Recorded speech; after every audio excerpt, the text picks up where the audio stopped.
Good afternoon, folks. Let's turn the mics on. Everybody turn your phones off if you would, or turn them on vibrate. We don't have a big agenda, but we have a big item on the agenda. So this is the September 11th. No, that's the minutes we'll read on the September 11th. And this is the October 9th HRB meeting. We have 3 agenda items in addition to the minutes. I was not here at the last meeting. We have 4 members present. If somebody wants to talk about the minutes, that'd be great. I've found a few errors on the minutes.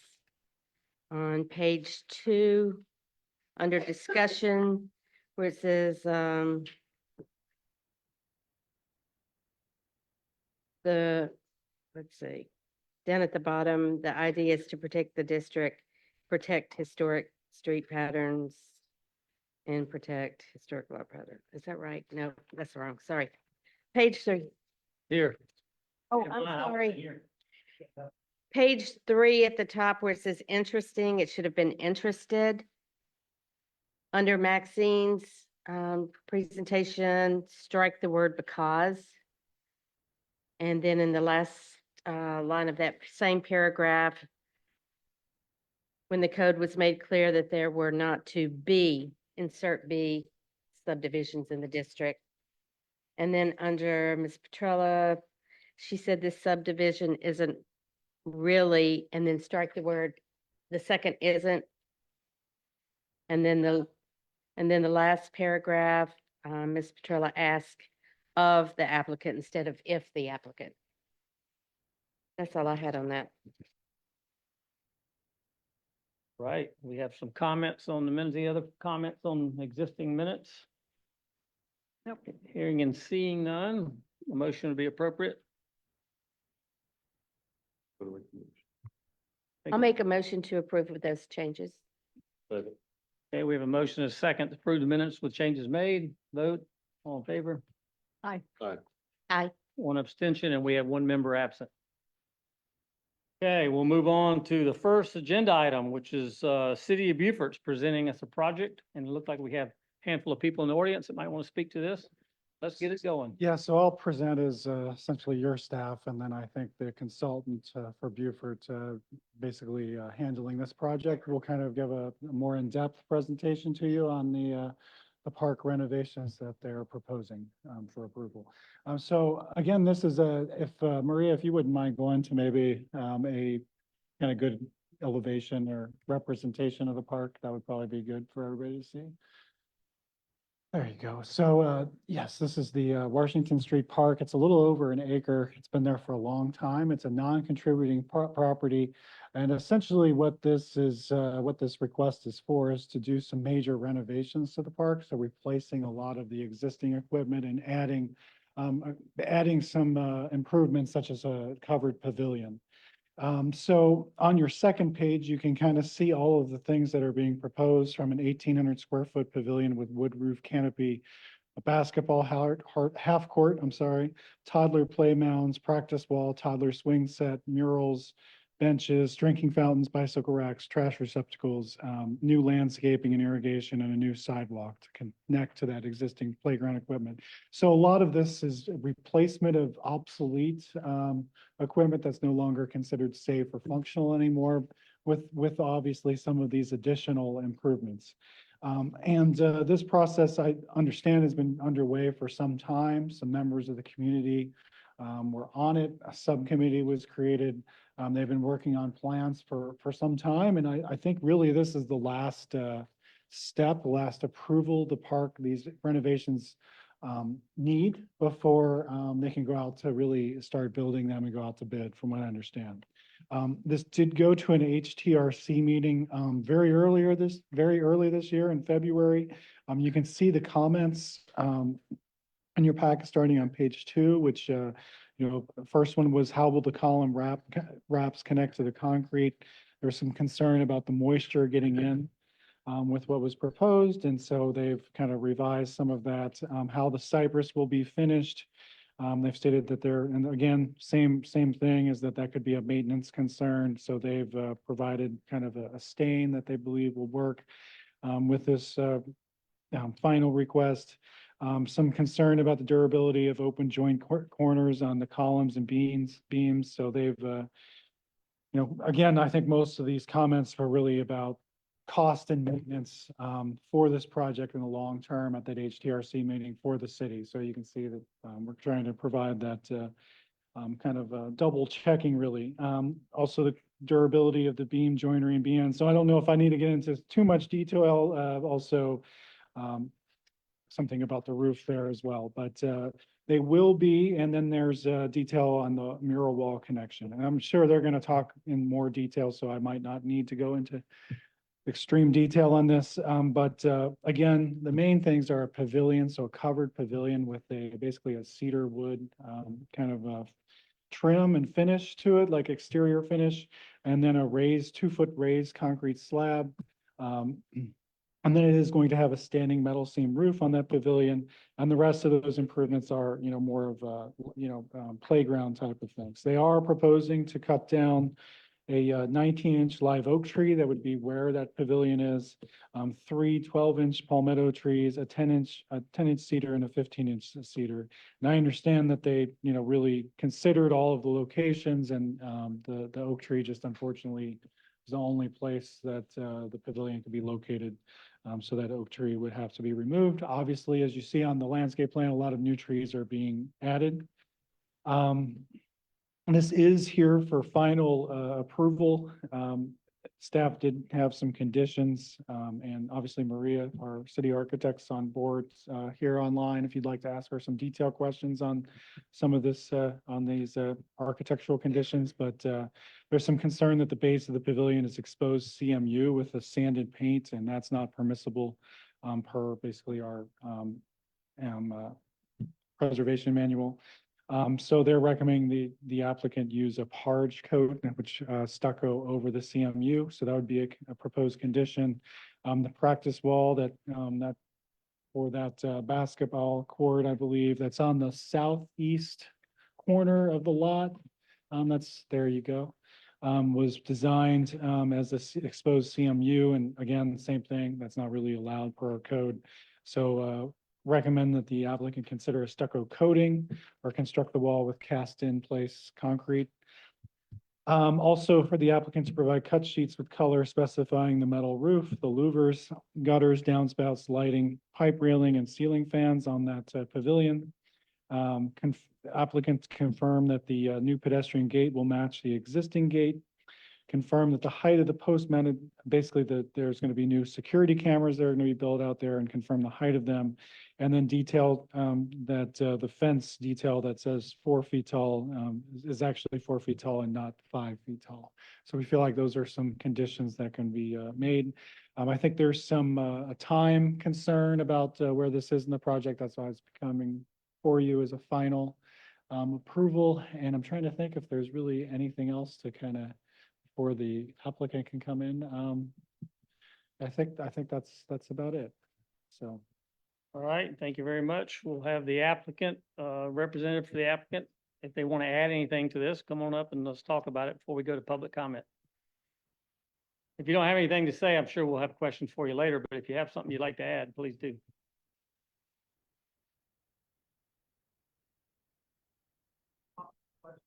Okay, great. Thank you. All right, we'll open the floor to public comment. Anybody in the room like to speak to this? Mr. Blackburn and Ms. Lutz is here, okay? They sent the boy today to do the man's work. Maxine Lutz, 811 North Street. This project looked great to our preservation committee. There was a concern about the pavilion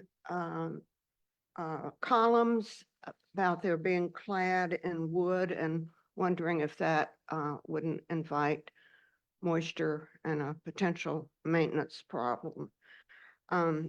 We understand that it's not within our purview, but it's certainly hard to lose a 19-inch live oak, not just because I'm a tree hugger, but because it provides shade. And I think they'll regret losing that shade, and perhaps replanting some live oaks as well as palmettos might help the situation. Thank you, Maxine. Ms. Lutz, all right, go ahead, Mr. Blackman. Some background for you first. My name is Daniel Blackman. I live at 1010 Duke Street, which is about 1 block away. That's the small side of the block, the 3-house block, in the northwest quadrant. And I was appointed as part of the community committee.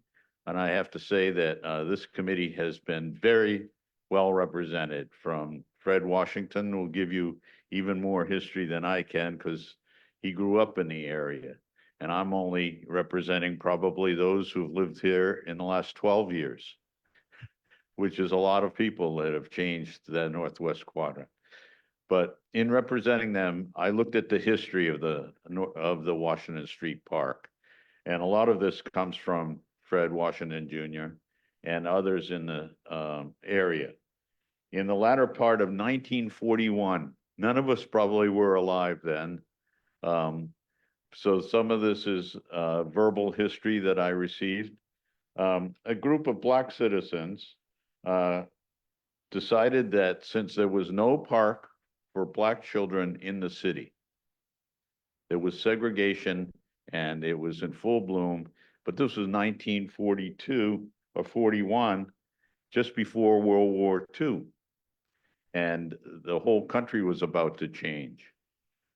The citizens got together and they basically donated land. And they formed a group which was originally called the Beaufort County Recreational Center for Negro Children. They, at that time, none of the public officials, county or city, authorized any park for those type of children. So they did it individually, privately. The deeds were recorded, and I have those books and pages.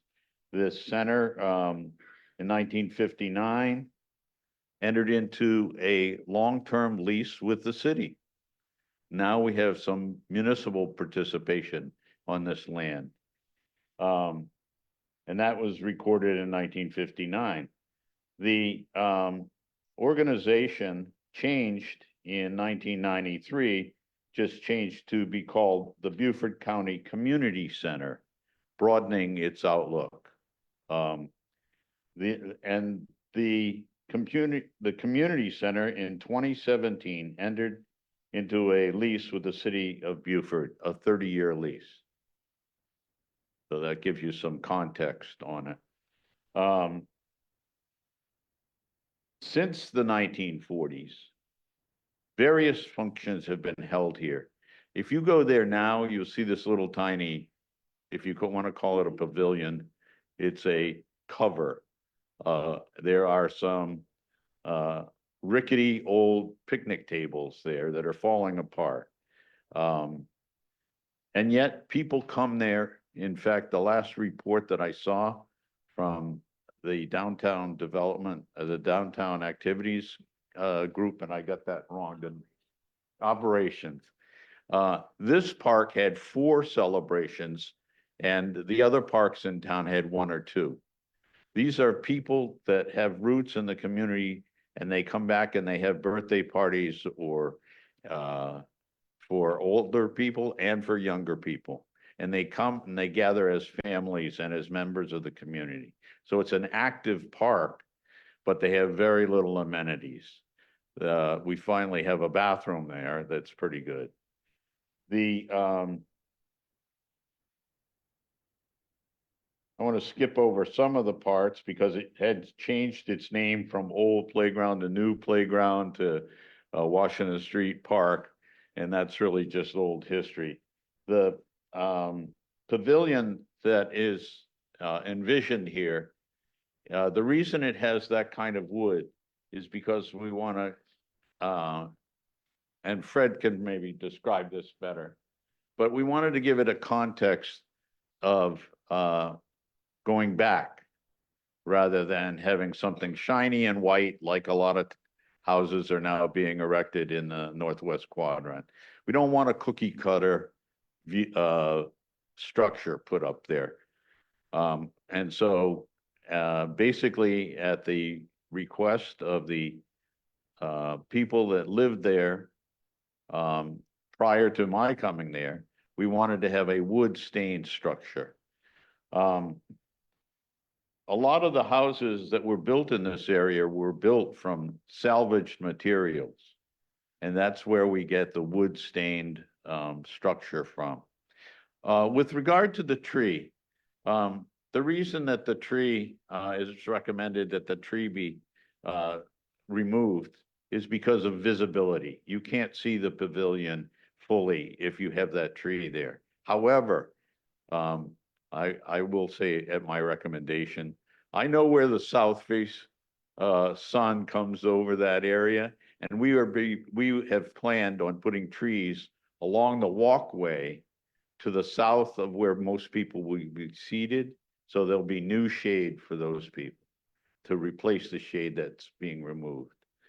So that might answer some of the questions, and I'm sure the engineers here may have some other answers. Thank you very much. Great, thank you, Mr. Blackman, for the history lesson. Most people don't understand that there's a little more to that story, but no, Fred, would you like to come up and tell us some more about it? Not really, Mr. Chairman. I hadn't planned to speak, but Dan does such a good job. My name is Fred Washington Jr. I live at 804 West Street, and I'm a native Beaufortonian. Grew up in that neighborhood. But I wanted to just clarify something. The history is correct. There was a time when, as a Black person, no, there weren't facilities for our kids. And there were a group of citizens who decided, yes, they need to do something about it. Well, that's past. Present, if you look at it, the neighborhood is transitioning, as Dan indicated. So we need to transition with the times. So what the plan is to truly try to have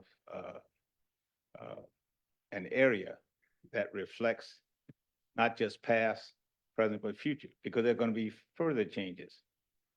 But some of the things we want to retain is the commitment to children and families. Have this represent that, activities that brings people together. And we don't want to lose that history, and we want to be a part of history, but we also recognize that things are changing. There's some things you don't want to change. We want to create that natural look. We don't want to, as Dan used the term, cookie cutter view. That was always, we want to embrace nature, I guess.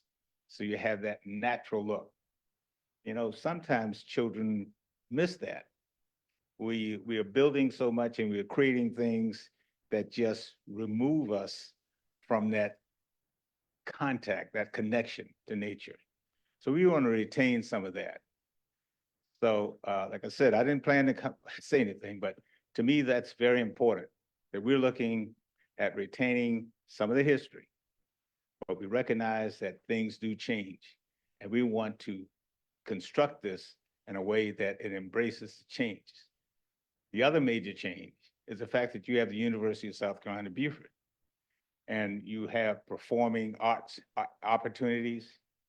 We have how do I call it, a legend, Aunt Shirley Sue that lives in the neighborhood. So we anticipate having those kinds of activities that brings the old presently, plus what we expect to be in the future. So that's what's tied into it.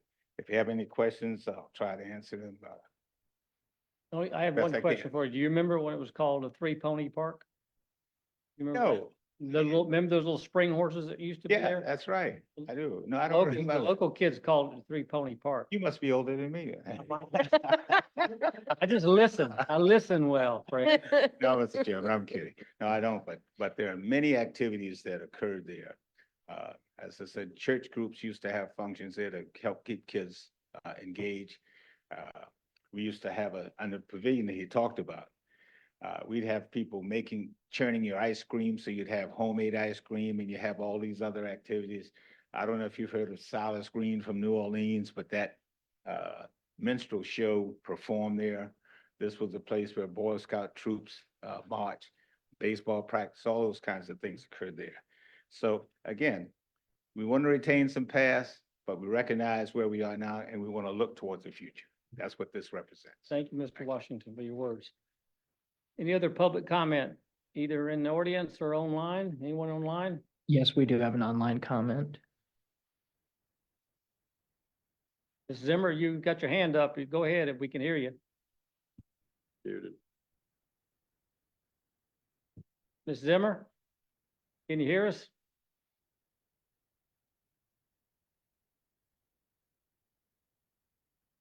I guess we lost her. She unmuted, but she may be having a technical difficulty. All right, we'll come back to her if she comes back to us. For me, this is an interesting one because typically this board looks at architecture as its primary mission and the piece of, the only thing I see in here that fits that bill is the pavilion. So we'll bring it up to the board for discussion and see what we think. And if Mrs. Zimmer wants to chime in, we'll maybe give her some time here in a minute. All right, folks, it's up in our hands now to look at this presentation now. The only thing the board's gonna do today is approve the concept of the architecture for appropriateness to build. And if there's any other vertical piece that you feel is appropriate, you want to get into the weeds on, that's fine. Wood, you got anything? Yeah, I'll start with just a question. I assume the use for the pavilion is very general. It could be performance, it could be for seating, for lunches, et cetera, right? Is that, it's multi-purpose. And this is probably beyond our purview here, but the raised 24-inch slab, it certainly does not require a guardrail because it's below code. But having my own experience with this, you have steps that have handrails and you have a ramp. Do you see any issue with the 24 inches above grade being a problem with somebody stepping off, inadvertently pushing a chair back? It just seemed like it's taking, you have some potential liability. I know I'm going probably beyond our purview, so I'll as an architect, I'm just bringing this up and I'll let you decide that. But that seems to me to be something you ought to restudy. As far as the architecture, I was going to question the use of the staining, but Mr. Washington explained that one, so that strike that one off my list. It seems everything seems to be, very complimentary. So I have no other issues. Thank you. Okay, well, in reference to your comments about the height and elevations, any other comments from the board about that? That's a valid concern or question. I mean, it's architecture. How does the setting, what is the feeling? What is the impact of that pavilion sitting in the middle of that green elevated? Well, from again, an aesthetic standpoint, unless it's being elevated because you're trying to you have performance and extend your view capabilities, it seemed like it's just sitting up there for above grade for no reason. If you brought the grade up to it and brought it down, then you could have ingress egress on all sides. You could get rid of the ramp, you can get rid of your steps and make it accessible on 360 degrees around it. And it seemed like it would certainly blend into that landscape environment or that park setting a bit more if in an organic way, as Mr. Washington. Those are positive comments related to the elevation. Any other board members say anything related to that? I totally see what you're saying. And I do like the idea of it kind of blending into the landscape more. But I also wonder if it's being used for performances, whoever's on that stage or on that platform is going to need to be elevated anyway. So what do? Put, staging up there so I totally hear what you're saying, but it's got to serve more than one purpose. So I don't know. So you don't have a real concern with it, just a question more right now. Is that what you're saying, Mr. Woods? Me? Yeah.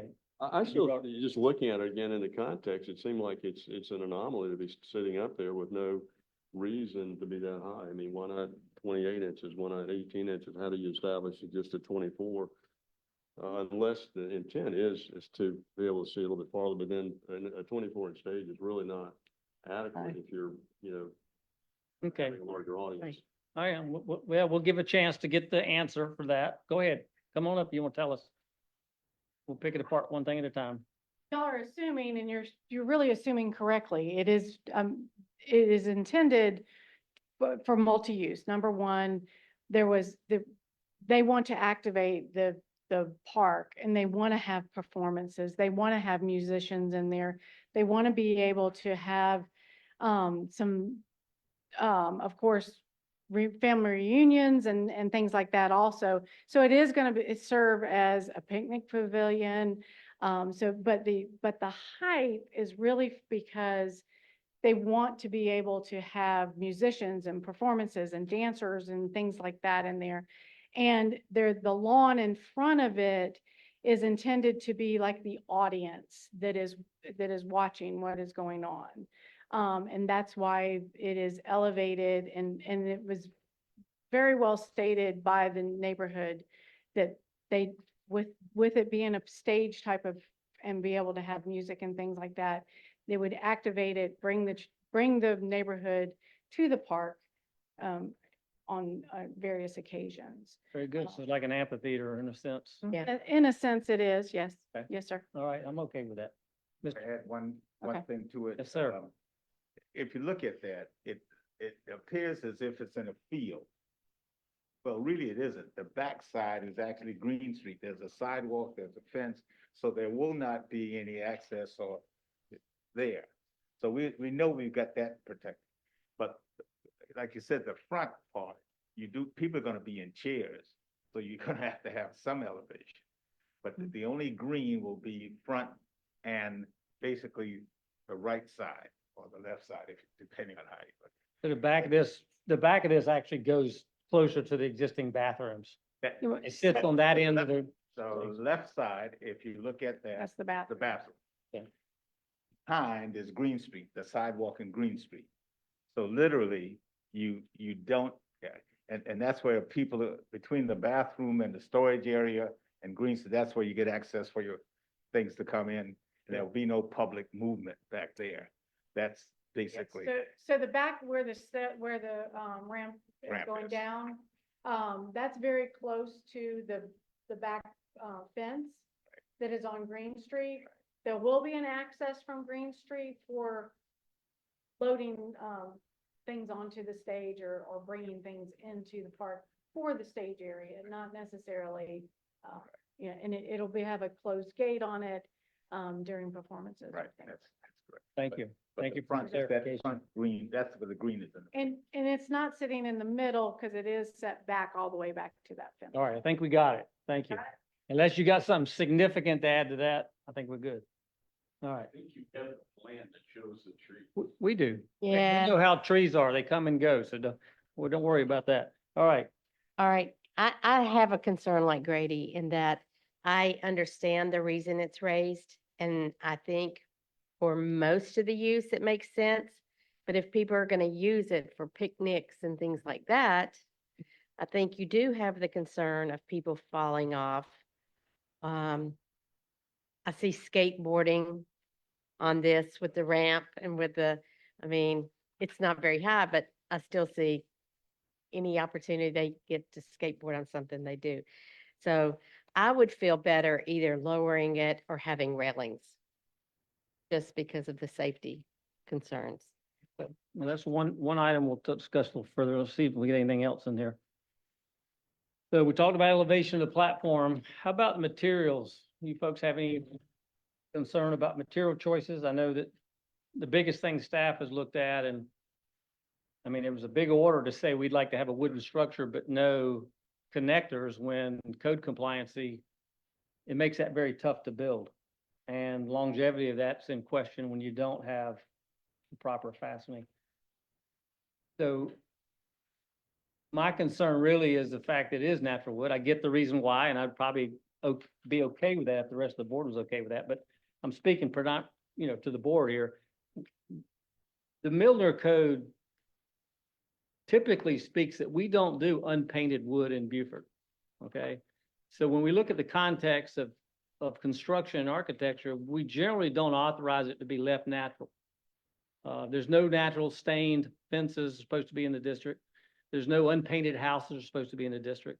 So we're interjecting something that's different. Again, it's kind of why the architecture is a little bit different that in fact is for this board. And the reason it's before this board, just so you know, is that the code says anything that's built in the historic district needs to go before this board before it goes to the next step. That's the only reason we're looking at this.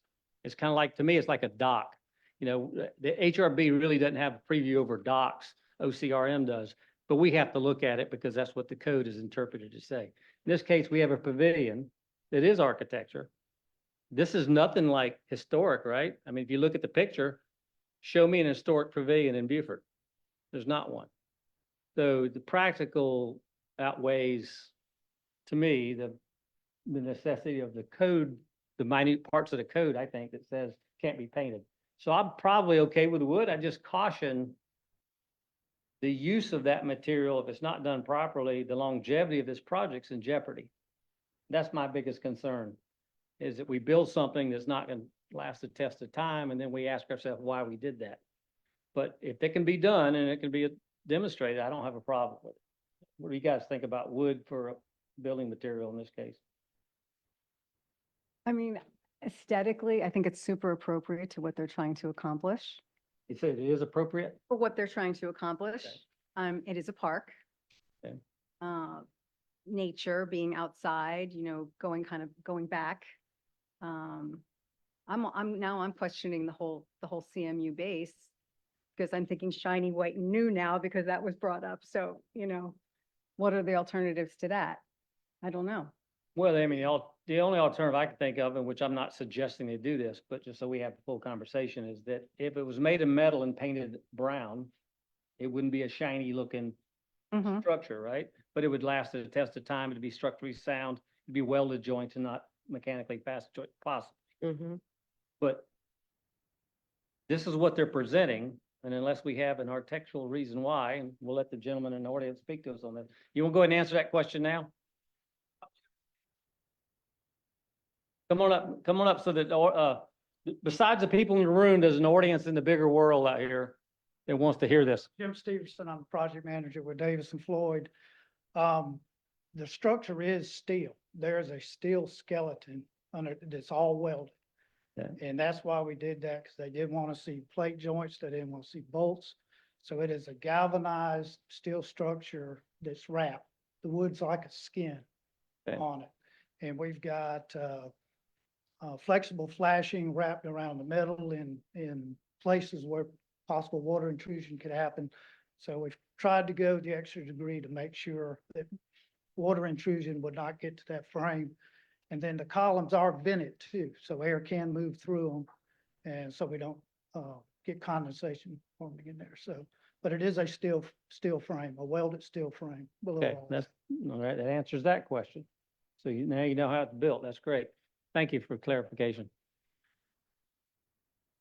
Go ahead, Ms. Lutz. Preservation Committee, if there was any attempt to tie the architecture of this pavilion in with the very pleasant architecture of the bathrooms.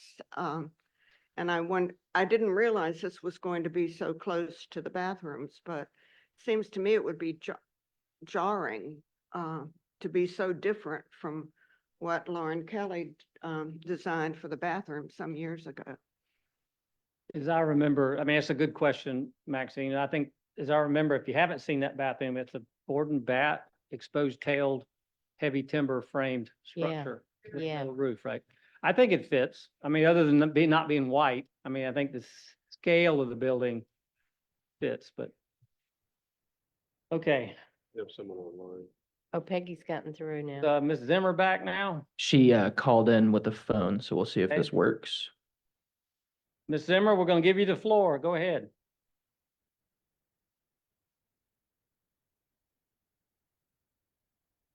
Can you hear me now? We can. All right. Hi, Mike and everyone. Thank you for giving me a chance to share some thoughts. I too was on the committee, the planning committee for the Washington Street Park project. And first, I just want to say, I think we had a wonderful committee. They were very thoughtful on everything that we looked at, and the architects and Davis and Floyd were really great about working with us and actually taking what we suggested, what we wanted, because we really wanted to honor the past, prepare for the future and really have a tie-in with the history of Washington Street Park. And I guess I'll start off with the bathrooms. Yes, we talked about the bathrooms. We wanted them to go together.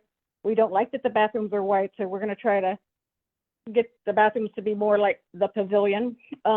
We looked a long time at the trees and placement of the pavilion.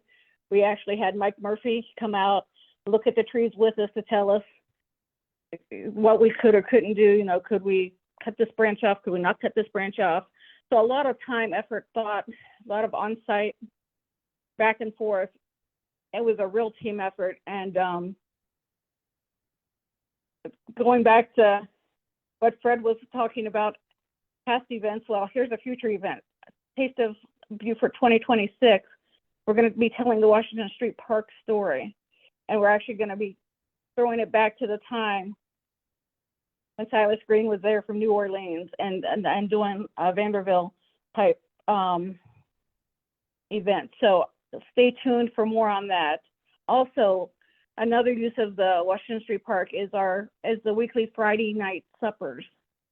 So it is really just a community park. It has so much history and it still does so much for the community. And I just wanted you all to know that we spent a lot of time and gave a lot of thought to what should be put where. We moved things around. We asked more green be put in to replace anything that was removed, just plus to have more green in the park. So anyway, we hope that we can get approval to continue with the process and that we have a lovely thing for not just now, but for in the future. So thank you, and thank you for the time. Thank you, Ms. Zimmer, for your comments. All right. Back to the board discussion. They answered the question about the metal. Was there maybe I missed it, the surface material of the pavilion, what's the floor? Is it? I think it's cast concrete. Yes, cinder block. It's cast The concrete. Oh, yeah, the floor is. To the staff, was there any concern about how you transition? If you're going to parge the sides, do you need any type of a cap or band between the vertical and horizontal?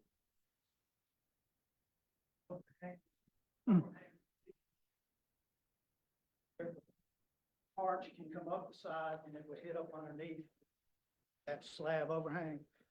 Okay, that's. So I guess to answer the question, and we probably have it here, I apologize for not digging that deep onto it, but it's been a busy week. The CMU monolithic slab, is that what you're building? Yeah, we've got a CMU foundation wall and then the slab Yeah. poured on it with an overhang.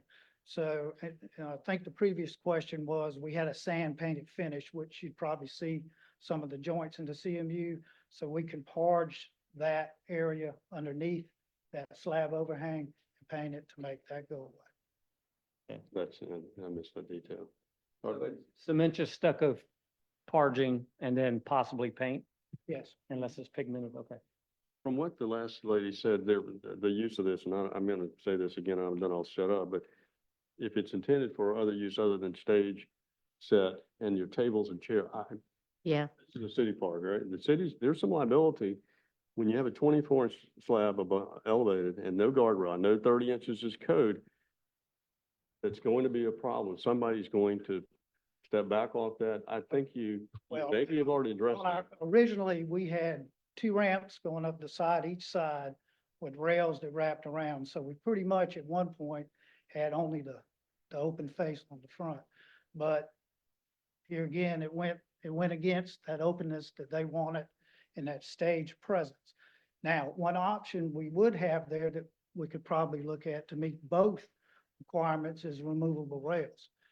Have those in, and when they have a performance that wouldn't require that and they want that open field, we could take them out and then put them back for normal use. So that may be one option. Thank you. Thank you. Was there ever any discussion regarding making the height less? It originally was at grade, just. Was it above. grade? And then here again with the discussion and back and forth through the design sessions about wanting that performance stage look to it, that feel when we have all the audience out here and to have them elevated. So it was raised up at that point. But we started out at grade level. through the Yeah. design process and, I have one more question for you. yes, sir. I mean, yes, ma'am. The cypress, now I'm thinking of it more as a veneer, is that, what's the lifespan of that? It'll last a long time because we're back priming it. And then to answer the question about the paint, the stain's actually a solid opaque stain. So it's not a semi-transparent look. So it'll look like a solid paint on there, but Mhm. you still get the feel of the wood on there. What's the upkeep on that? Excuse me? The upkeep on that? How often do you have to? The opaque stain, if it's done right, it should last as long as paint. Now, what if somebody did spray paint it? Well. Then they gotta paint it again. All right, look. Okay. All right, let's move on to any other, we talked about elevation. We haven't talked about anything else in the park, and it's really, I'm not sure where we go, if we have the preview to go anywhere else. I don't have any concern. It's a playground. Playground's a playground. I'm okay with the pavilion as designed personally. Unless y'all have a real issue with it, which you can exercise that in your vote, if we get a motion here shortly. You know, my biggest concern, Shane, there is a basketball court there now, and there will be one in the future. I see some electrical in the pavilion. Is there any electrical in lighting planned for the basketball court? Does anybody know if this is gonna be a nighttime venue? No, I'm seeing no. Yeah, well, that's my concern, because if I was a neighbor and there was a basketball game going on at 10 or 11 o'clock at night, which would probably happen, I would probably be calling the non-emergency number and having somebody in there try to make them be quiet, because that's the problem. But that's the problem living in an urban center. You know, we get used to it simply because we get desensitized to it. But the reality is a basketball court up against somebody's house is a big problem, and there's a house right next to this. Fred, do you want to? My concern was, because I live in the neighborhood too, okay? And I feel for the people who live across, you know, there's a recent house built. The idea was, this is a daytime activity, particularly with parents and young kids. You have the Green Street playground. If someone wants to play basketball outside, then you can go up Green Street where the Lynn Brown Center is, and you have an outdoor court. And that's where you can do that. We're trying to mix blend.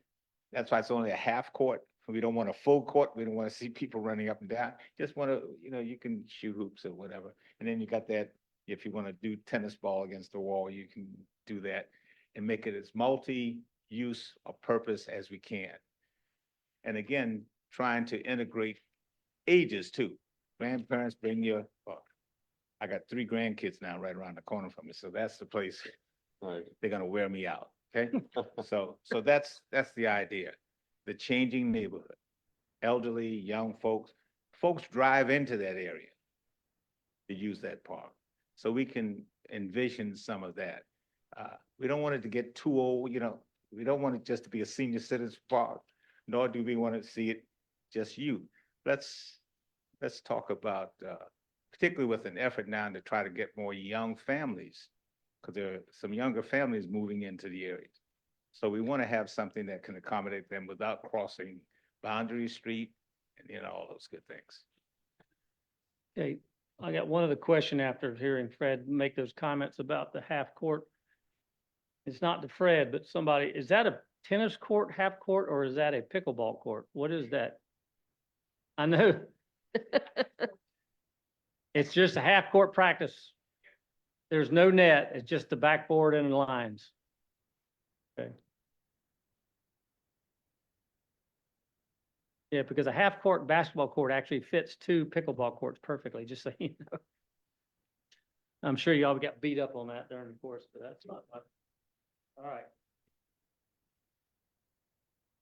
Any other comments related to the infrastructure that they're asking to build?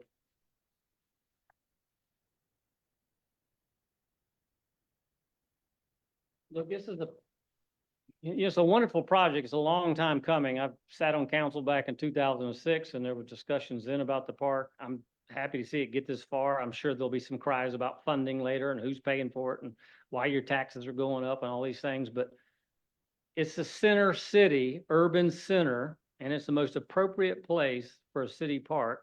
And if we're gonna put money in improvement, this is the right place to do it. And with the history of the park and the fact it does serve a downtown center neighborhood, regardless of who lives there. And there'll be outsiders coming here, just like Pigeon Point Park, just like the Waterfront Park, just like Southside Park will be. There'll be people from outside coming here. And that would bring me to one more question about parking. I don't see a lot of information. We're just gonna park in the grass along the perimeters. Okay, all right.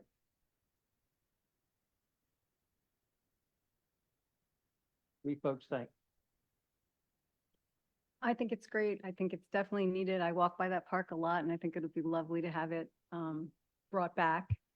I do still think that that foundation needs to be addressed.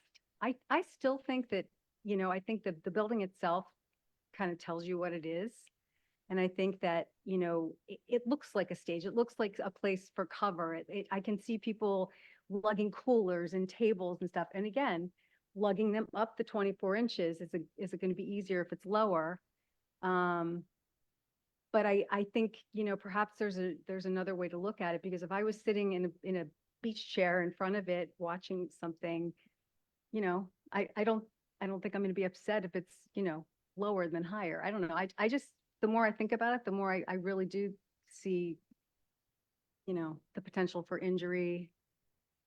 They're going to rollerblade and skateboard on anything that we put out there. But I Right. just think that, I think it's just something to be considered, but I think it's awesome and I'm all for it. I agree with her. Yeah. I think just the height is the only issue I have with it. Otherwise, I think it's great. It's a block from my business, so I welcome it. I love the idea. I just worry about the safety. of All right, of that. so architecture is our purview, safety's not so much. Okay, I get it, I understand it. We all sitting here have had some background related to building codes and requirements, but it's an architectural question. It serves to me, it serves the purpose of being elevated. The 20 inches meets the code requirement. The accident issue is an accident issue. That's the liability the city will have to deal with. I support the elevation of the platform. I'm not hearing support from at least 2 to 3 members up here, which means any motion made will either include it or not include it. If you think it's strong enough, we get a motion, include it in there. We'll see where the vote goes. Okay. Any other comments related to the project? No, I brought the comments up because it's just something I observed. I'm not here to dictate that they said it degrade. I think it's more usable that way. I understand that it's multi-use. I'm not going to vote against it if that's their choice to leave it at 24 inches. I think they just need to reconsider, Well, but that's on them. that's their choice. What we Right. have to do is get a motion. I understand. that That's what I said. supports I'm or, not- or doesn't support it. I'm So, not opposed. I think it's a good project and I think we should help them move it along. I just think that's something that should be reconsidered before they, you know, start construction, but Well, the I'll motion, make that part of my motion. I'm gonna make the motion. if somebody makes a motion and they feel strongly about that, there's 2 ways you can do it. You can vote, you can make a motion, and we'll see if we get a second with it not being elevated, or you can make a motion with the recommendation that it's restudied and the city looks hard at the issues related to possibility of injury, which is not our preview. So can I get a motion from anybody? Well, if I may, the staff had some recommendations, which we didn't address. I think Well, that let's might go have through already those, okay? might have been addressed. They have 6 points. I would support all of those. So I'll make a motion, we approve it based on staff recommendations. Can we get a second? I second it. All right, we have a motion and a second on the floor. Does anyone else want to debate or discuss this merits of this one? I hear none. I'll call the vote, starting down here. Aye. Aye. Aye. All right, you have a project approved as designed with staff recommendations or notes included, okay? So now the next step is go get some money and build it? Is that what we're doing next? What? I know you can call in town, it might help you do that. All right, let's move on to the next agenda item, which is 1305 North Street. Mr. Montgomery's in the audience, and he has a project he will present in a minute. Go ahead. Yeah, Maria, if you could go to the elevation of the house, that I think would just be helpful. Put on the screen. Okay, so this is they're proposing an addition to a contributing structure that's I think circa 1900. But it is contributing. Again, it's kind of a small house. It's a little under 900 square feet right now. They're proposing about 500 square feet of additions, including a bedroom and a screen porch addition. So hopefully everybody can see what's going on there. They did go to an HTRC meeting in September, so not too long ago. You can see all of the changes and recommendations to that. The exterior materials on this is a horizontal wood clapboard. They have the Anderson 400 series fully divided light windows and a 5V metal roof that's classic green and color. It's not in a flood ordinance, no trees are going to be cut. And there's 4 conditions that staff is recommending. They did originally recommend, they did actually fill out for preliminary approval, but I think staff is okay with just going straight to final approval with these conditions, if you're okay with that. But those 4 conditions are essentially, well, 3 conditions really are that pushing the column line for the new screen porch back slightly from the exterior west wall by 6 to 12 inches. That is protruding right now a little past the west kitchen wall. Maria is kind of showing you on the screen that there are no gang windows on any other portion of the house, and staff recommends separating the master bedroom gang windows because of that reason, and also making the laundry, master bath, and master closet windows larger to match the size of the upper sash of the first bedroom window. So those are the staff recommendations, and I think, you know, obviously as the applicant, if he would agree to those, but I think we're acceptable to, amenable to this being a final with those conditions. Kurt, Sure. hey, it's Maria.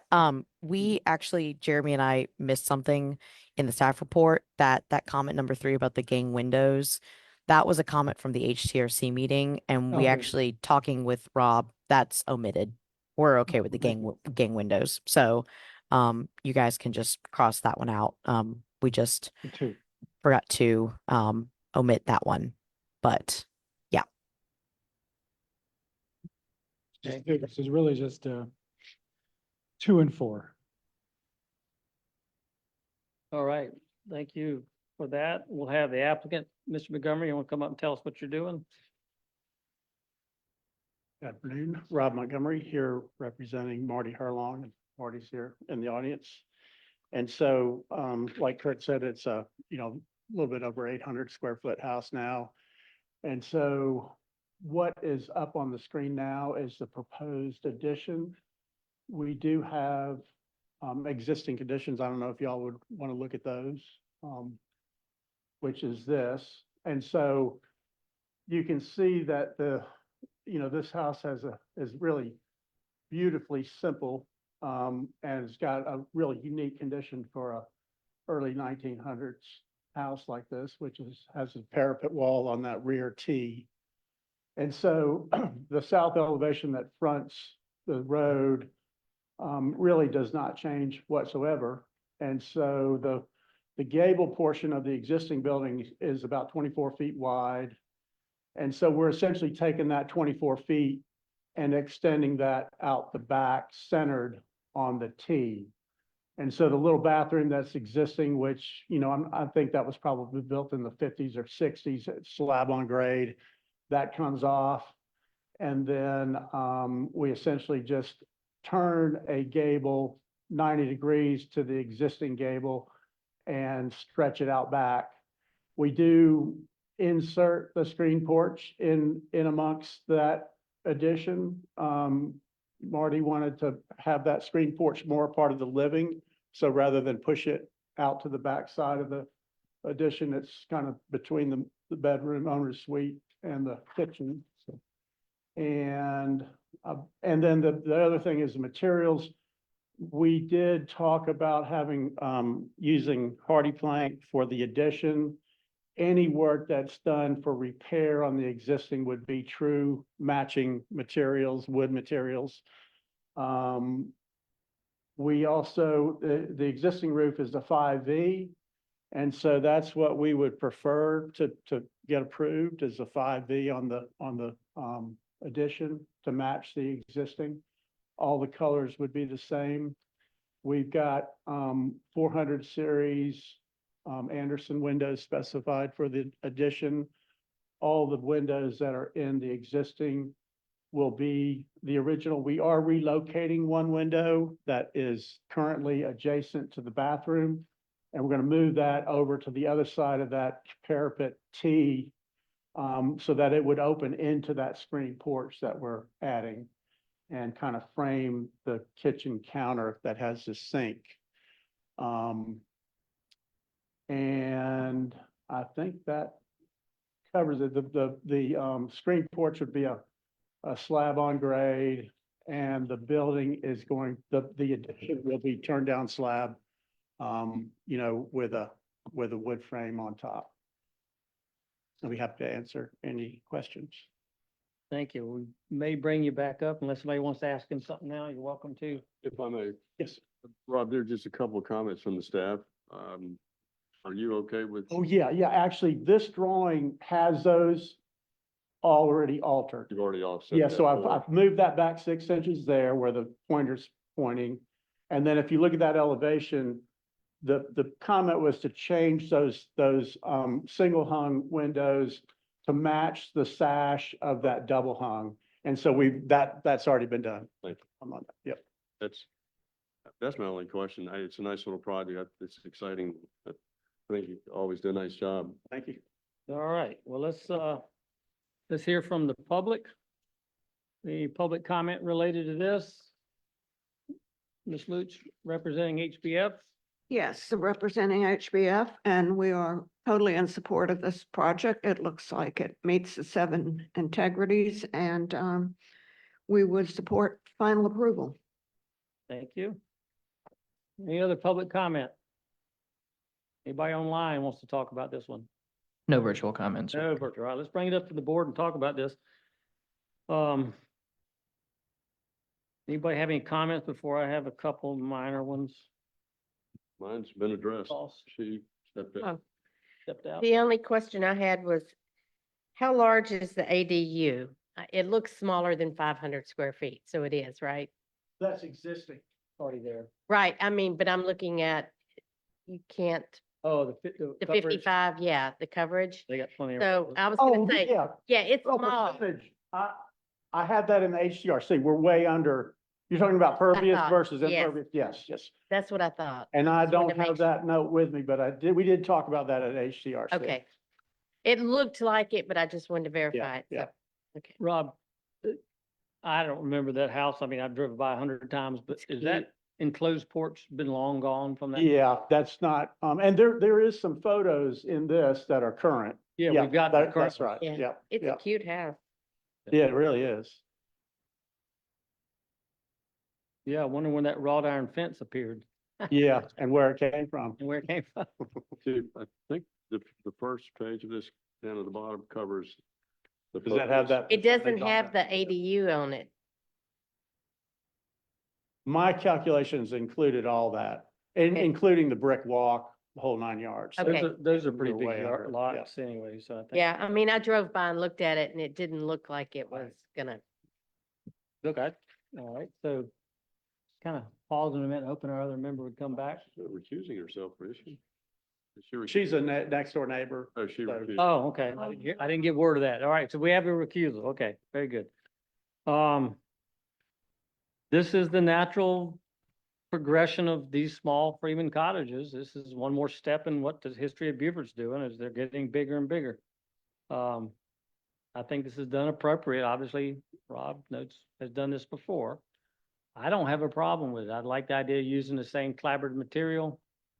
I think you worked it out with the staff on the windows, the type of windows are appropriate. I've always been a little bit concerned about the 5V metal roofing when Milner states that primary residences are generally not 5V, but the existing structure has it on already. So to say you gotta change it, what would you tell them? But that is a trend that's made its way into Beaufort, is that 5B is now considered a primary roof material, and that's not the case for Beaufort's architectural history. It's made for accessory buildings and back buildings, but we're here now, it's already done. Okay, so that looks good. I assume it'll be green like the other building.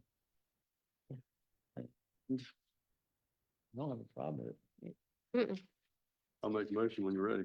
All right, go ahead. Move to approve as submitted. I second it. All right, we have a motion on the table for approval with a second. Any other further questions, concern? I don't see any. We'll call the vote. Start down here. Aye. Aye. Aye. Thank you, Mr. Montgomery. Thank you for taking on one of these projects, ma'am, for helping Beaufort continue to move forward. All right, we're gonna move into another one if I can find my schedule here. This is 408 Carteret Street. You got it? Okay, so this came before you early this year for conceptual approval. So this is the church, and so this is actually the addition to the church, which is not contributing, whereas the original church is contributing. So I just want to make that pretty clear. So this was a 1950 era addition, and the church was built in the 20s, from what we understand. But they're proposing to replace all 80 some odd, it looks like 88 windows with fiberglass windows. That's the Colby Fogent series. This had a lot of discussion in the winter of this year about that replacement, because this addition was non-contributing. As you see on your packet, you have kind of voluminous notes on that from, kind of the preservation manual and the thinking that this was kind of a major structure in the historic district. And I think you came to the conclusion that a fiberglass window could be appropriate with that conceptual approval. And so that's what they're proposing today, is that fiberglass window. And the staff is basically recommending a final approval with and I'll let Maria answer that, because that's the one condition is just kind of to change the milling, because there was some concern with the sashes and the milling on those original windows. So when they're replaced, I guess this is more consistent with that original look. So I'll let any questions about that. I can't answer the one condition, but otherwise we're recommending final approval. Okay, great. Thank you. Any comments from the applicant? The church want to say anything?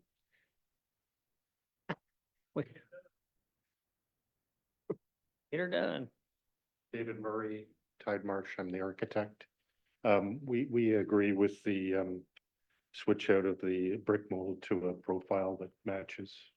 And we're going to look at AZAC, or we're going to take PVC and shape it to what's appropriate. So we're going to do that for the final set for submission. Okay, so that's the only bullet item the staff had, was that one item, I think. Yeah. Yep. Okay. Very good. Thank you. Thank you. So we'll open it up to public comment. No brainer. Yeah, we're in support of this project and the staff's condition regarding the PVC. Thank you. Okay. All right, we're gonna bring it up to the board for comments. This is a non-contributing rear addition to a church in town, replacing windows, round 2. I think so I don't see any problem with it. Sounds like he's agreed to. There was a time in history, just so you know, that anything word PVC was so bad that you couldn't even go home after the meeting if you brought it up. Yeah. But now I think it's okay, because we learned a lot in the last couple of years. All right. I move to approve as noted with staff comment number 1. I second it. We have a motion and a second on the table. Any further debate or discussion? Hearing, seeing none, I'll call the question. We'll go ahead and start down here again. Aye. Aye. Aye. Aye. Right. I know it's a lot of steps to go through, but that's our system. We all want to have a bite at it, right? Yeah. Thank you. Okay, this is 1110 Green Street. And I'll let Maria, if everybody remembers, this came before you in June 12th for conceptual approval. So this is for the construction of a new single-family home on an empty vacant lot and a two-story garage ADU to the rear of that new single-family home. So it's a kind of a small lot, a little under 5,000 square feet. They're proposing a little over 1,500 square foot house. At that HRB meeting, we've kind of listed all of the conditions or recommendations. So one, that they rework the front porch roof so it does not awkwardly connect to the main house roof. And that is something that they have done. So Maria, if you can go to that elevation. I think before it kind of came all the way across. Yeah. Two, consider if the house can be shifted back on the lot to save the landmark magnolia tree. So there was a very large landmark magnolia tree on that northeast corner of the lot, and they have stepped it back to save that tree with this plan. Three, that they provide final cut sheets or provide a schedule for all exterior materials. So that's still needed. And so this is for preliminary approval, what they're coming before you today. Four, that they provide final colors on siding, side door, and the roof. And so that's also still needed. Five, it was originally they had the dreaded vinyl windows on the new house. So the staff's recommending they either go with the all wood clad, or that's my fault, or a fiberglass clad window. It is a new house, so that feels like that would be fine. That they need to provide. Six, that they provide north arrows on label building elevations with the cardinal directions. They have done that.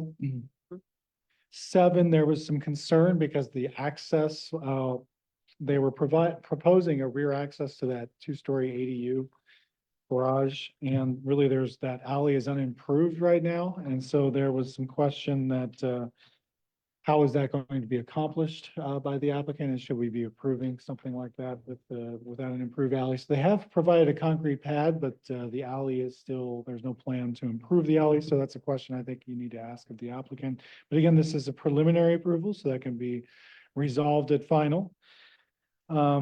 Eight, that I think there was a lot of discussion on the metal chimney pipe at the last meeting, and they really wanted to reconsider or restudy that chimney pipe, its height vis-a-vis the code and the surrounding structures. And so they have done that. They've kind of revised that to a more traditional chimney and removed the metal chimney itself with this preliminary approval.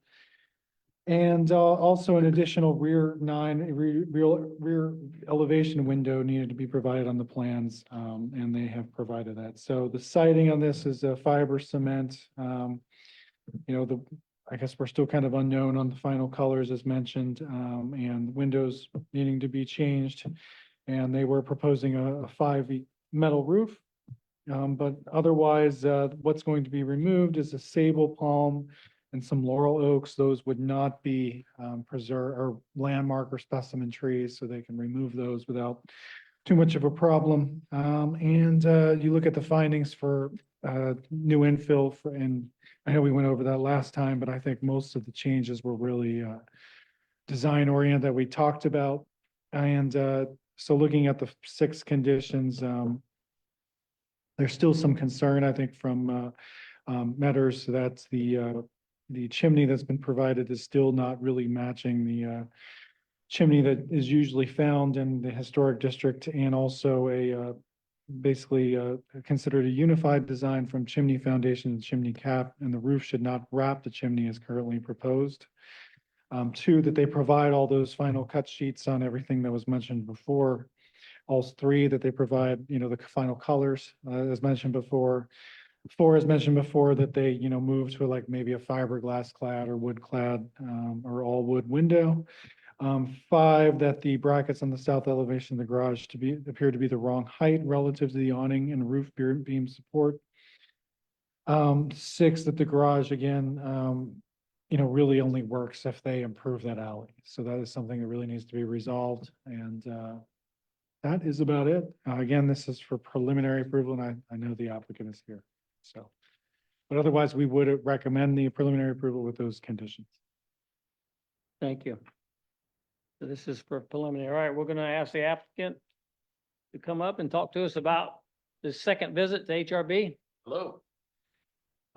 Sorry it's taken so long to get back. I was out of the country working for the summer, so it's taken me a while to get back here. But couple of things on these 6 items that are listed. We did obviously rework the chimney, but in speaking to the historic Beaufort and staff, I gather that they're not happy with the bump out with the siding bump out as opposed to a continuous masonry structure. Unfortunately, my budget doesn't allow for 20,000 extra for a masonry fireplace. So I'm thinking just to delete that completely. I might at a later date look at putting a single small flue to accommodate wood burning stove, if that would be amenable. I spoke to Jeremy and he thought that would be all right. It'd be a much smaller scale than would have been proposed for the fireplace and hopefully less obtrusive. But that's something to consider on the next set of drawings. I did have a question about the windows. Perhaps I was mistaken, but I thought one of the board members had said that the windows, the Anderson 100s were approved for use in the district.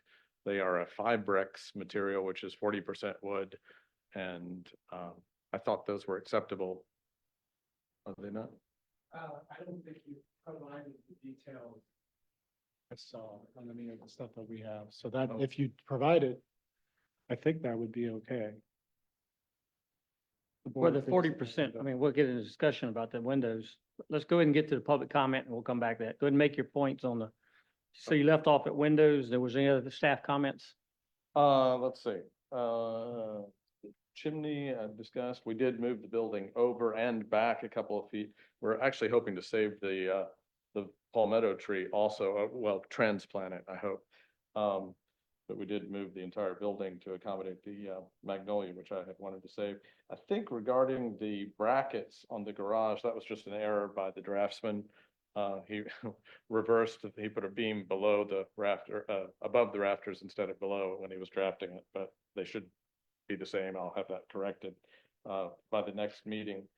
I'm happy to maintain the alley. That's really not an issue. I'm sort of I've been speaking with Ken and sort of negotiating with the city to see if they would help remove some of the trees that are in the way at the moment. If they won't, I can do that, but would like to reach some compromise on that. I don't see a problem. It's doable now, frankly, but I would like to make a little improvement. Final cut sheets, of course, I'll present prior to the next meeting, and I guess the vinyl windows was really the big question, the brackets. And again, just eliminating the fireplace completely to avoid that issue. So there won't be a bump out of any kind. It'll just be a straight, and you had mentioned concerns about just the aesthetic of the foundation. I was going to do a monolithic pour, and in reference to your concern and also looking at the required height, decided to just go with a brick pier system that's more traditional to get the elevation that the city would want. Also, because it was going to be a lot of concrete to get up to that 22-inch or 24-inch height. Okay. And so it's obviously been altered, but anyway. Great. That's it. Thank Happy you. to answer any questions if you need. We may bring you back up. I'm sure we'll have a couple questions. We'll bring it to the public comment period. If anybody in the audience or online, Mrs. Lutz is up first. Okay, Maxine Lutz. Yeah, we're very supportive of this project, and the committee and staff met with Mr. Simpson to discuss the concerns that we did have. The chimney was one of them, but overall, the committee is in agreement with city staff comments and regarding the chimney design and the brackets on the south elevation of the garage.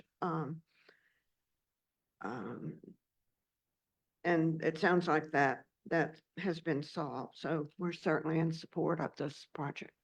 Thank you. All right, anybody online would like to talk to us about this? No virtual comment. No comment virtually. Okay, great. All right.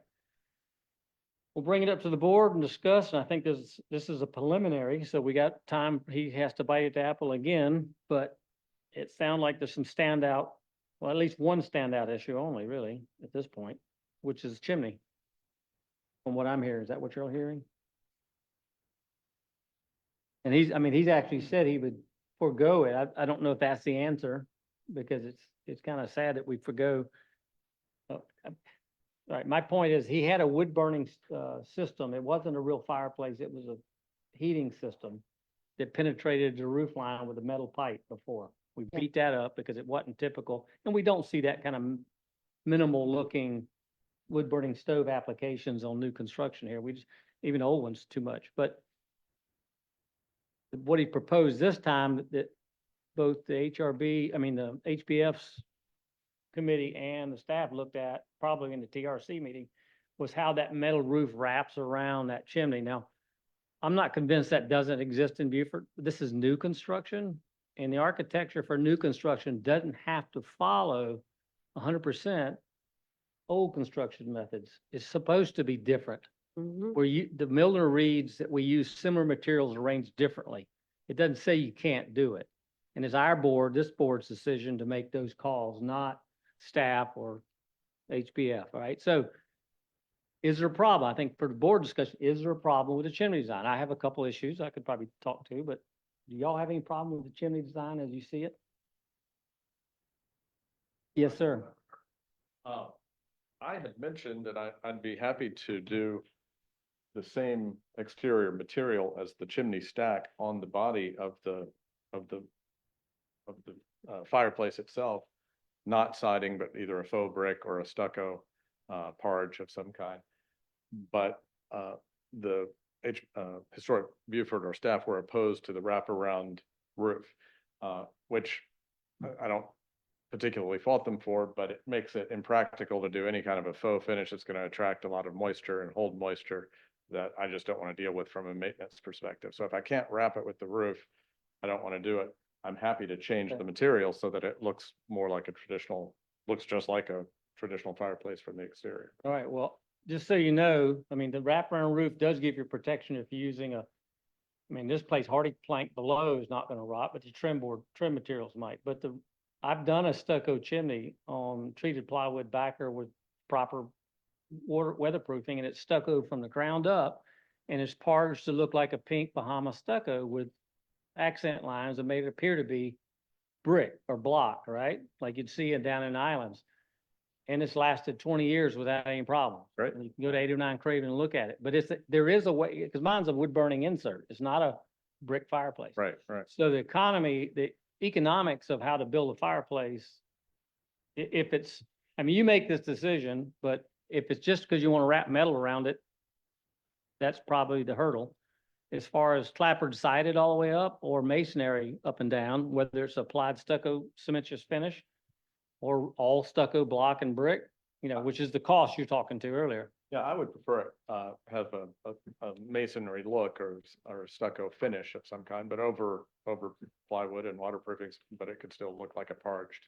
Yeah, there's a lot of methods to make that and still function, as long as you have a proper cricket in front of it. Just shed the water away from it. You look at your drip lines and everything to make sure it's just not spilling down the side of it constantly, but there's a way to do it. So What was the address you mentioned? 809 Craven, Green, 809 Craven Street. Craven, thank you. But there's other examples in town, but this is new construction. So I want, I'm just bringing up to the board, that there's a way to do this to make it look appropriate. So it's a preliminary. So if we make a decision today on the preliminary and you get approval, you can always come back with another idea, right? Okay. Any other comments on this? Because I don't see any other comments except what's the issue with the chimney. Rita, you see anything? Nope. He's addressed the windows. Fibrex clad, did you say? Fibrex clad? And 100, materials called Fibrex is 40%. Yeah. And it's a Anderson 100, 40% wood product. And I was told by the sales rep at Builder's Choice that it had been used at, I believe on Duke Street, if I'm not mistaken, already in the last couple of years, if I'm not mistaken. But in any case, I actually brought the window to the last meeting. I thought one of your board members had approved it at that time, but. Yeah, I thought we had, but- yeah. Well, I think before the next meeting, just make sure you clarify what you're trying to present to the staff. I mean, make sure we know, I'm looking it up right now and see if I can see what that window. I have, I actually did send the, cut sheets on, I thought you didn't, Julie, didn't you forward it? I thought so. Yeah. And I actually brought a sheet with me also that I just printed off. Well, I'll tell you what you do, bring two choices to the next meeting, right? Bring Anderson 100 to the final and let's look at it again to make sure we don't steer you the wrong path. All right, and if you have an alternate, I mean, this whole thing about vinyl versus fiberglass versus wood, we know we can't do all wood and have it last. Fiberglass is an alternative, but it's only because the word vinyl has been a problem over the years. It's changed though, and when it says 40% wood, there's no exposed wood except on the interior. The 40% you're seeing is on the interior of the window, we can paint, and the cladding is over wood on the exterior. So it's a wrapped, typically fiberglass and vinyl are wrapped materials and often, so it depends on what you bring. And I don't know the Anderson window that well, so I have to look at it. But I would say if you want to take another bite at that apple, bring it back and let's look at it again. Well, as I say, I brought the window last time and the cut sheets are in the, packet, I believe, so I don't know. Yeah. Hey, I don't it's- put it in this packet. Anyway, I don't it's- see them in this packet. Oh, can you guys hear me? It's Maria. I don't think we got any cut sheets with the packet, but I think Edward, you talked to Jeremy about it. And he was amenable to the Anderson 100. The only reason that we had to hang up with the vinyl is because in the project narrative here, it just says white vinyl windows. So that's what we were calling out. But I think in general, the Anderson 100, still bring cut sheets and stuff for the next meeting, but at least from our staff perspective, we're, amenable to that versus what, we had in mind when we thought a vinyl window. So if that clears anything up. Okay, thank you for that clarification. All right. Anything else on that? You did windows, we did chimney, anything else? I have a question just because I'm curious. On the east elevation, on the ADU, why is that main roof doesn't have a symmetrical gable? I feel like the connection, where you look at the little roof over the door and. it Are just- you talking about on the, garage? Yeah. structure? Actually, I forgot to mention that we addressed that at the Historic Beaufort meeting. And we were going to make the roof line symmetrical and the porch, roof line symmetrical. I think we'll probably go to a 412 pitch on all of them, except for that dormer. I would, to accommodate that, like to raise the height of the ridge 1 to 2 feet. I'm still looking at that. I didn't want it to overpower the house by being too high, but I think I may have overdone it trying to keep it as low as I have to get all of those roof lines the way we want. Well, bring it back clearly defined and might not be a problem. I will. Okay. Good question. Good catch. Mm-hmm. All right, Mr. Wood, you have anything? Well, I'm going back to the chimney. If I may ask the applicant to clarify, I believe you said you would forego the chimney fireplace because of cost if you had to do it all masonry. But if you were to take the stucco veneer down to the wall area and down to the ground, could you not do a shoulder on that and just eliminate that little roof that wraps around and make it more conventional? I If it's non-masonry, like- is that what you guys were? I'd like to look at the example that Mike mentioned and, Just- if it'll last, Yeah, I'm happy to do it, yeah. Bring it down, do a shoulder, even if it's, Yeah. even if you do a metal on the shoulder or something, and then bring that stucco all the way down to the foundation as a veneer. That's how mine's built like that. Yeah, just, Oh, is it?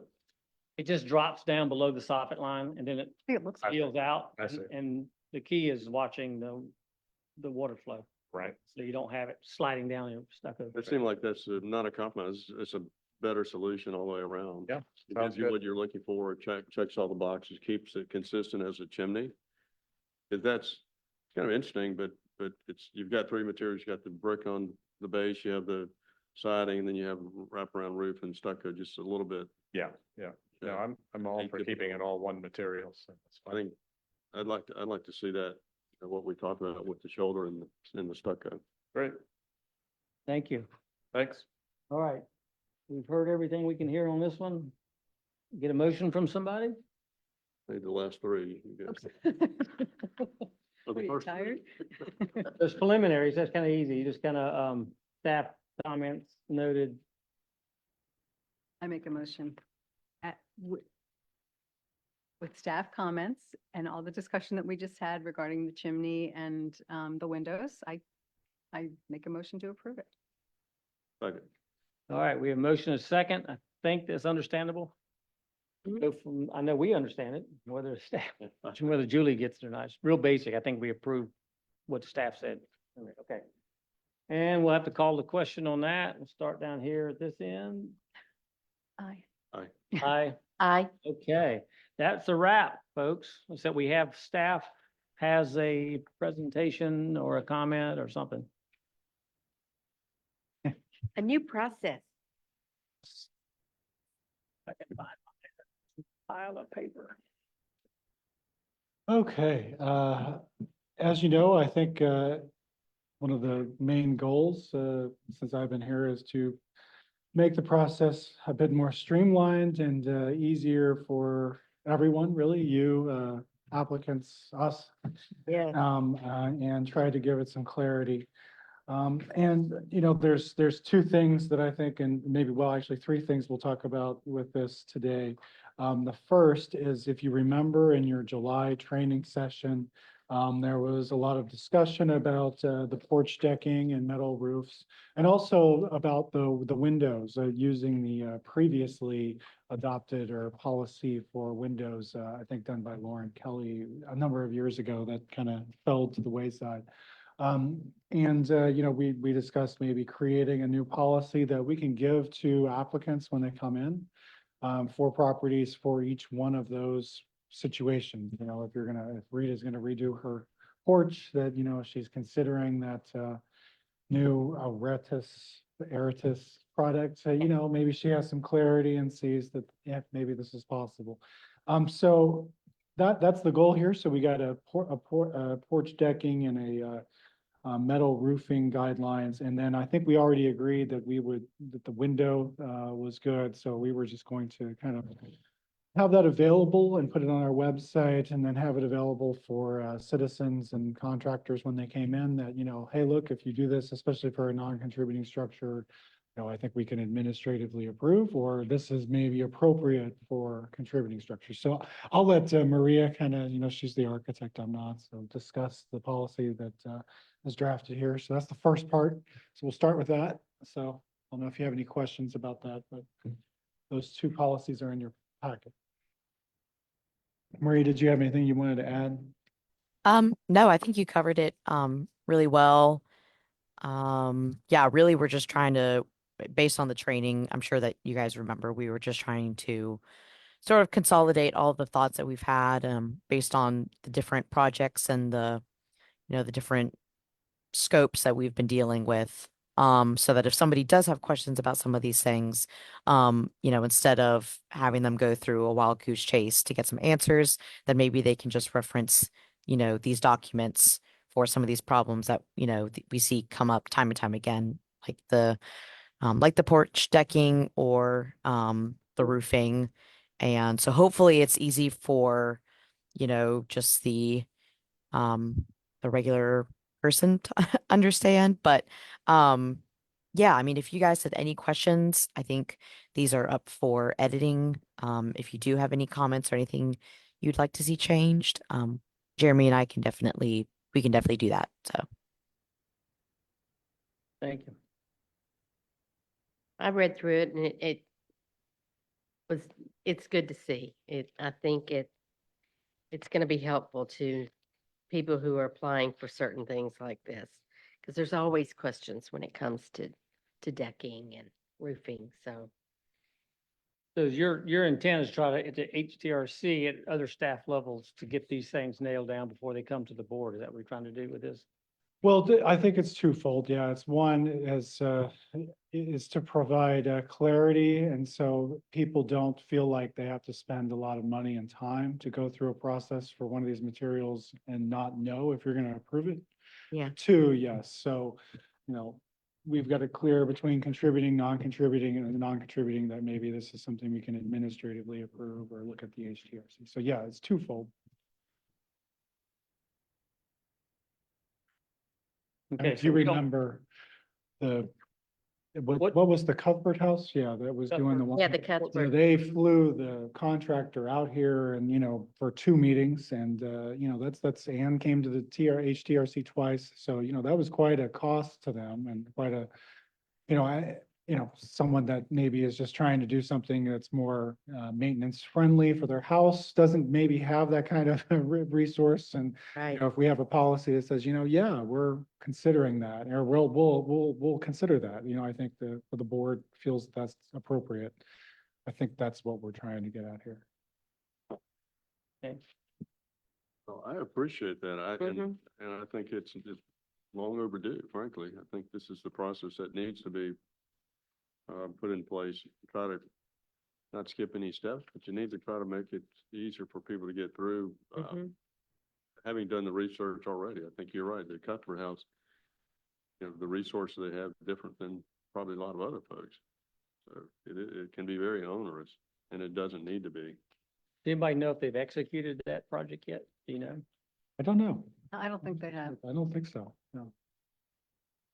No, I don't think so. I was waiting to see them do it. I wanted to see if they'd come do my house, but I just, it's non-contributing, but I wanted to test the material. Yeah. But I'm waiting for somebody to come in and let me look at it so I can say, hey, let me take some of these scraps and do some my own testing, but at the same time, propose a price to put it on a small porch I have so we can see what happens on sun-baked days for years at a time. Mhm. So hopefully they'll do it soon so I get mine done. Mine's not ready to fall off. All right. I don't, there's the action item on this for us. I mean, if you would just, does this look good to you? Is this something that you would want us to move forward? You want a nod from us or you want to vote? I don't know that we have to have a nod, but I don't think it hurts anything. I like it. I find it very useful, very helpful. I don't have a problem with it. You have a problem with it, Grady? No, I don't. I just have a question though. Okay, go ahead, Dan. No, I think it's great. For the person that doesn't understand the language or, the history of how this has all worked, I think it's great, a great tool. This is on the application part, down at the bottom, applicant title. Oh, we're moving to the night. So you're okay with this? the Yeah, I'm first okay part? with. right. Okay, yeah, the second part, let me give some Sorry, clarity yeah, on that. My apologies. A general comment I would have to you is you guys probably need to look through all your applications for permits and see how many you really need. I think you've been trying to simplify it over time, but That's the goal here, because, and we've done that we've made some changes to planning and design at the same time. I think there's a few more of the tree, but I think I probably need to, what are we doing here? We're trying to, so there's 2 applications here, and I'm not an architect, right? I'm obviously, so I think you all are aware.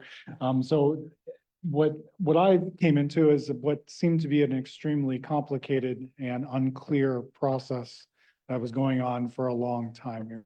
And, and I don't know that it took me a few months to understand it, and I'm a bureaucrat, right? That's what I do. So I think we had kind of resolved this maybe on a staff level, but, actually submitting the applications, it was constantly, they were asking questions of me, well, what do they?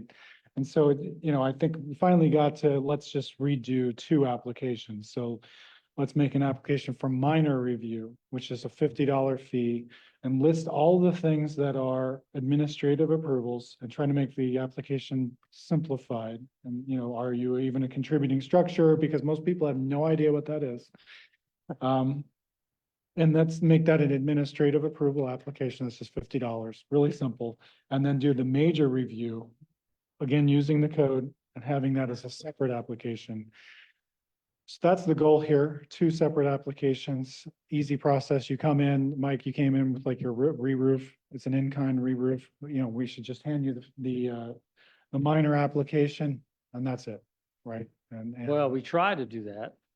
well, this, I was waiting till today. I think we're putting it up on the website today, so, Yeah, I think that's my gist of this is that, look, you go online, first of all, you go to, there is not a direct path on your website to get to permits, okay? There's not a 2-click method. There's probably a 4-click method to find it.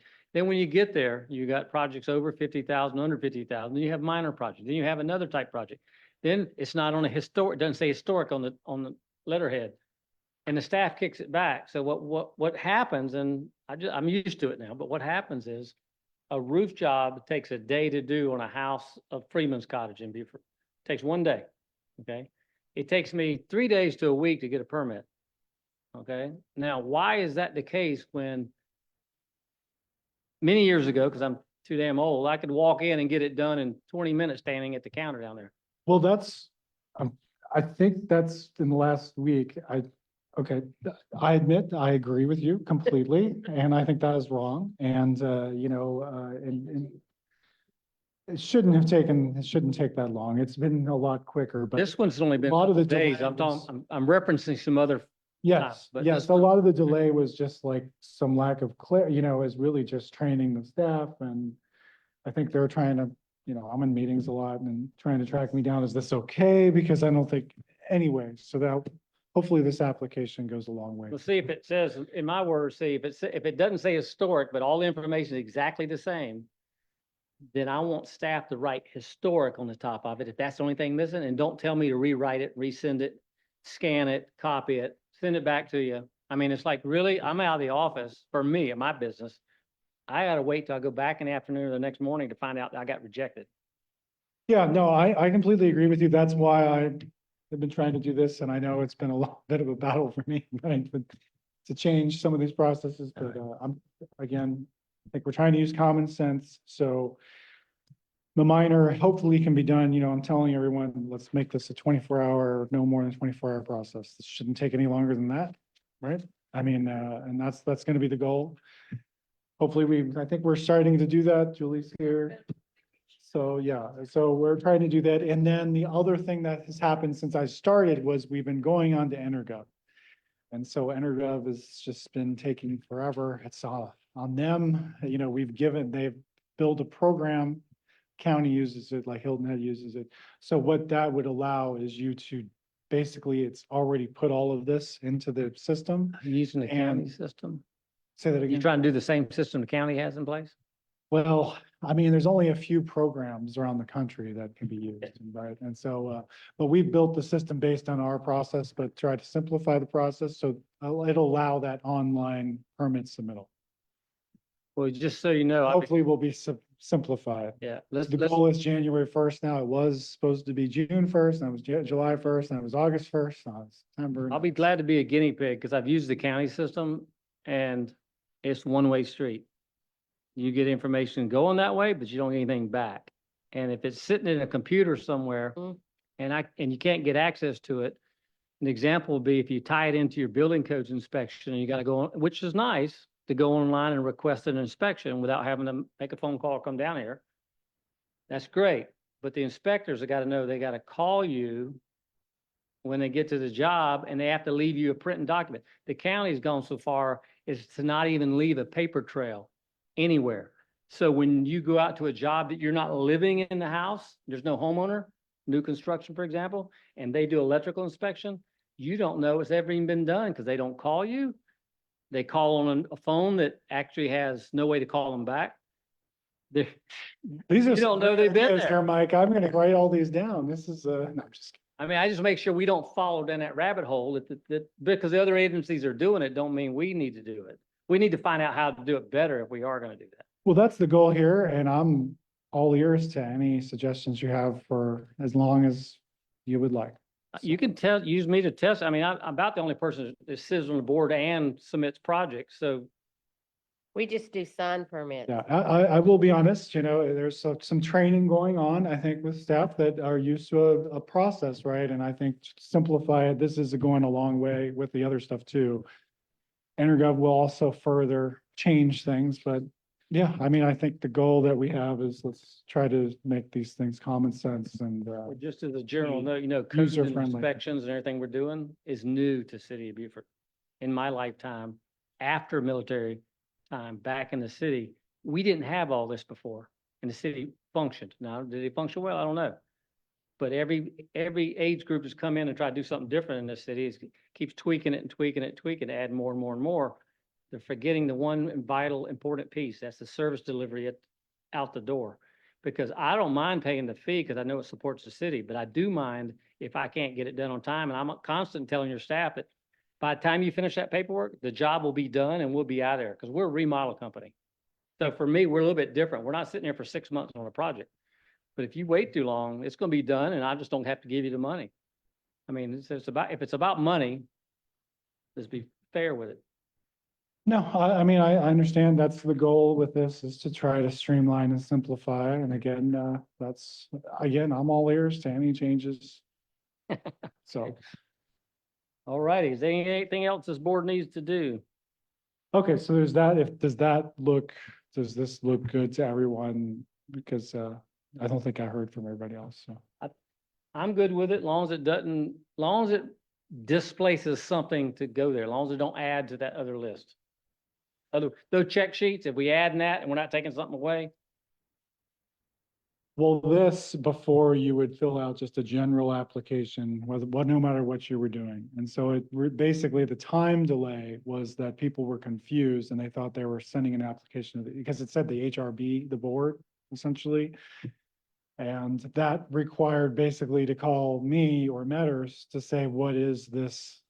Because no one would take that accountability to say, well, this re-roof is, just a minor application. And so that was some of the delay. So that's what I'm trying to do here is make this very upfront that this can be a 24-hour or, over-the-counter permit immediately, right? So hopefully that's the goal with the minor.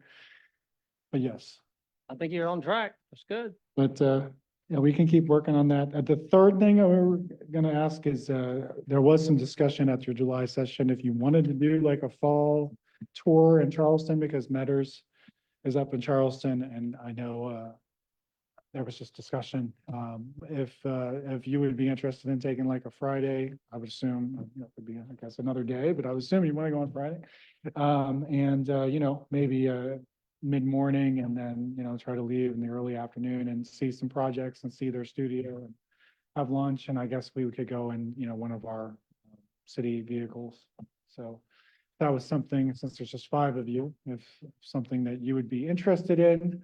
I know Metters can speak on it, but I think they have some projects on King Street that they just recently renovated.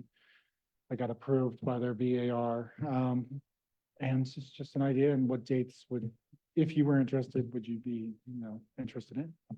I'm interested in anything I can get like that, so. I would totally go. Yep.